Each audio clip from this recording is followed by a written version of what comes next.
बारिश और सैलाब से जाम बहक अफराद की तादाद 982 तक पहुंच गई। दरिया काबुल में नौशेरा के मुकाम पर इंतहाई ऊंचे दर्जे का सैलाब पानी का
बारिशों और सैलाब से जाम बहक अफराद की तादाद 982 तक पहुंच गई।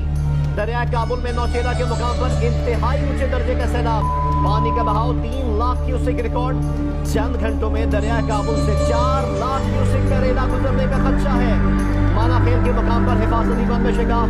सैलाबी पानी से पुलिस लाइन में रेस्ट हाउस की दीवारें गिर गई। शहरियों की अपनी मददात के तहत महफूज मकामात पर नकल मकानी जारी।